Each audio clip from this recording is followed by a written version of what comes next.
Parshuram BD college Sambalpur में संपूर्ण अंध थिबा प्रथम वर्षर छात्र कुसुम को हॉस्टेल रे दिओली खाइबा को दिया जाई नथिबारु से खबर कागज रे तांकर करुण दुख प्रकाश करथिले। एही खबर पाई सुवर्णपुर जिलापाल यथाशीघ्र उक्त कॉलेज रो प्रिंसिपल को जणाइबारु प्रिंसिपल यथाशीघ्र हॉस्टेल रे कुसुम को खाइबा खर्च बाबद रे 12,000 टंका देबारु एबे कुसुम को हॉस्टेल रे खाइबा को दिया जाउची। किंतु प्रथमे कुसुम प्रिंसिपल को जणाइथिले किंतु प्रिंसिपल अणदेखा करथिबारु कुसुम सुवर्णपुर सुरेश कलता आप जिला सभापति को फोन करी जणाइथिबारु से मीडिया सहयोग नेबाको कहिथिले।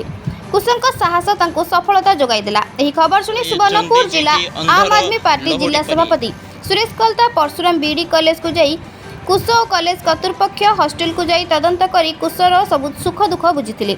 आसंतु सुनिबा कोन प्रतिक्रिया रखिछंती कुसो।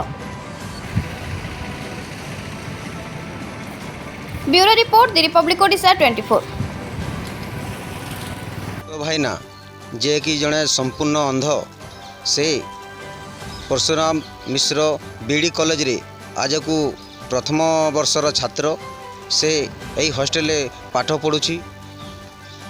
गत 5 तारीख संवादपत्र रे खबर प्रसारण होता ताकू खाइबार असुविधा किंतु आमे सुवर्णपुर जिले आसी कुश भाईन को साक्षात कलु से हॉस्टेल वर्तमान खाइबार व्यवस्था भल अच्छी तांकठू पचारि शुणा ना।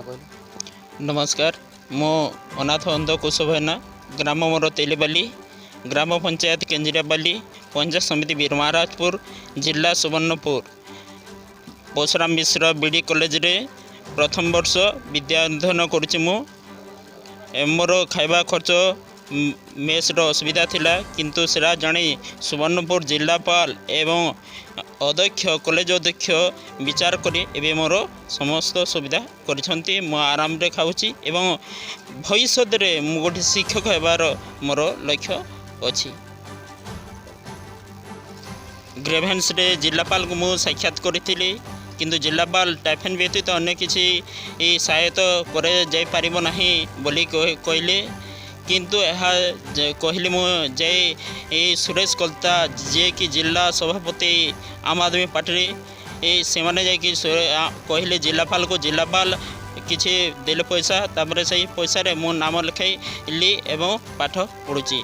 आज से मैंने जानिले मोर उपवास खबर कागज बाहर ता जानी वर्तमान मोर समस्त सुविधा कर दौड़ी आसुरेश दादा सुरेश कलता।